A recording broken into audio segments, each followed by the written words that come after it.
Hello guys, welcome to iTutor Academy. In today's session, we will start with Unit 10 of MMPC 001. Till Unit 9, you have any doubts, you can pinpoint it in comment box or you can message also on the contact number. Okay, so Unit 10 is Organization, Structure and Design. What are the objectives of this unit? Understand the basic elements of an organization structure and differentiate between formal and informal organization structure and appreciate the various factors impinging upon the design of an organization structure and familiarize you with the different type of organization structure and advantages and disadvantages of each and or develop an understanding of the issues involved in designing a service organization. This is the last objective of unit 10. Now we will see the structure of this unit. The 14 sub sessions are unit 10. First one is introduction, and after that we will discuss organization structure and its chart. And third one is formal and informal organization. And till today's session we will discuss formal and informal organization and introduction, organization structure and chart. And factors influencing the choice of structure, degree of decentralization, line and staff relation, specialization of work, span of control and level of management, differentiation of task and activity within an organization. This much we will discuss on the second part of this unit, that is on next video.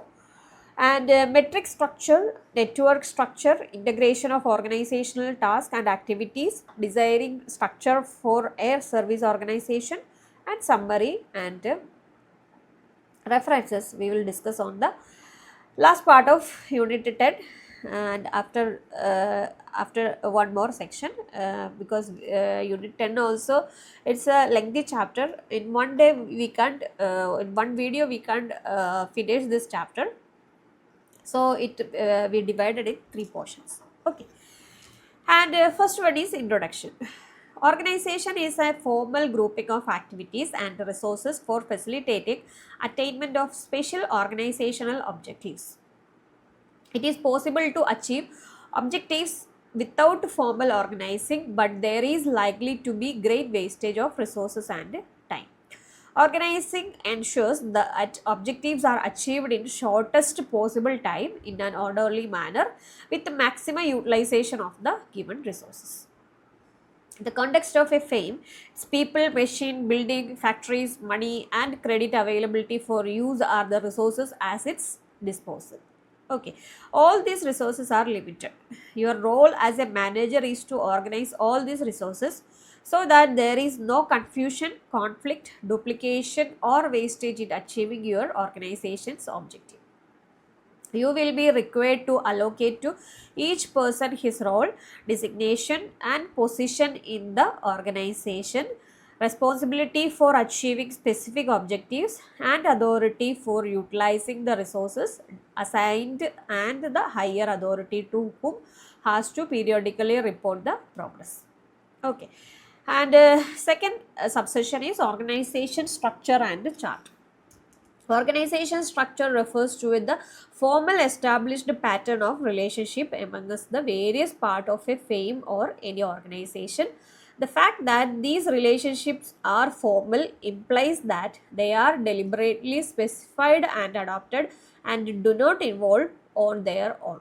Okay, of course, it may sometimes happen that given an unusual situation, new working relationship may evolve and which may later be adopted as representing the formal structure. The second key word in our definition of structure is established. Only when relationships are clearly spelled out and accepted by everyone can they be considered as constituting a structure. However, this does not mean that once established there can be no change in these relationships. Changes may be necessary with the passage of time and change of circumstances, but frequent and erratic changes are to be avoided. A structure can be based on relationship only if they exhibit a certain degree of durability and stability. Okay. The formal relationship in an organization are those as described in our organization chart. And here is figure 1. That this is the organization chart for manufacturing company. Okay. Uh, you can just refer for that figure. Okay. Present a typical chart of a company engaged in manufacturing. So let's see, just board of directors are in the head of the organization, and after that managing directors are there, chairman is there, managers are there in different sessions. Okay. And the manager, finance manager is again divided into production control, quality, procurement, transportation are in different departments, and again it divided into plant manager 1, plant manager 2, plant manager 3. So this is the an organized company, organization of manufacturing company. Then only their activities are will operate successfully and with the proper management. The organization chart is a rather abstract illustration of the structure. It's a chart is only the manufacturing companies, so it's different on different organization. To get more complete picture, the chart may be supplemented by job description of each position. The job description gives in detail the activities and responsibilities expected of the person occupying the position. Both the organization chart and job description are simplified abstraction of the actual situation. In reality, there are many more positions and relationships than indicated in the organization chart. The degree of authority a superior has over his subordinate is also not indicated in the chart, nor is the relationship between two managers at an equal level reflected in the organization chart. Despite all this limitation, the organization chart is an extremely useful tool in understanding and designing the structure. The structure of an organization, unlike that of a physical, mechanical, or biological system, is not visible. Therefore, it can only be understood by a representative model and by observing its behavior. Okay, and the next is formal and informal organization. If you and your colleague decided to meet every Saturday evening for 1 hour and form a recreation club to play chess and carom, you are meeting in an informal organization. However, when the same group of your colleagues meet to review the last quarter's performance and plan for next 3 months, it is context of a formal organization. So you hope you understand the difference between formal and informal organization. And thus, while the informal organization is spontaneous, the formal organization is the result of a deliberate and planned effort to pattern activities and relationship in a specific manner to facilitate achieving the specified objective. A formal organization is the result of explicit decision making, deciding how people and activities should be related to one another. However, there is no such a decision making involved in an informal organization, which may simply evolve over time. In the context of business organization, both the formal and the informal organization operate together to form the total organization. The formal structure delineates the specific department activities, people and their reporting relationship. The informal structure refers to social group or friendship which people working together may form. A most important aspect of informal organization is the informal communication network or grapevine, as it is more commonly termed.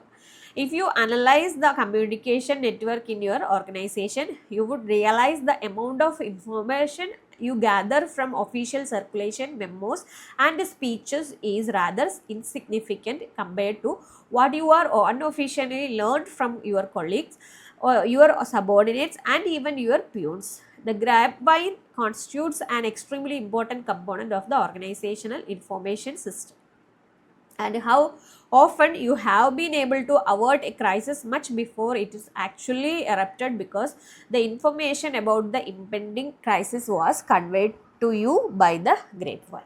And Besides the grapevine, the other manifestation of the informal organization is the formation of groups, which may spontaneously evolve when the formal organization is slow to respond to changing external and internal forces. But sometimes these informal groups may also work against the formal organization. This may happen when an informal organization of workers may force other workers to lay down tools or work to rule or generally pose impediments in the path of progress. Sometimes the norms and work ethics evolved by the informal organization take precedence over the official norms. The head of the market research division of a large multinational company involved in manufacturing and marketing a wide range of consumer products would always spend 3 to 4 hours every Saturday morning in office. Even though Saturday was officially a holiday, observing that the departmental head worked on a holiday, his immediate subordinates also felt obliged to be in office every Saturday. The manager did not expect it from his subordinate, but the latter felt that by doing so, they would be creating a favorable image for themselves in the eyes of their boss, which would help them in their promotion within the formal organization. Similarly, you would find informally evolved values operating within the parameters of the formal organization.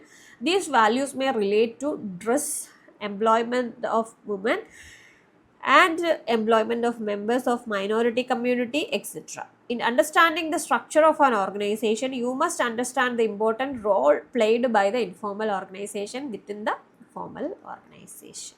Okay, so this is about today's section, and the next subsections we will discuss on next video onwards. So that's about today's session. Thank you so much.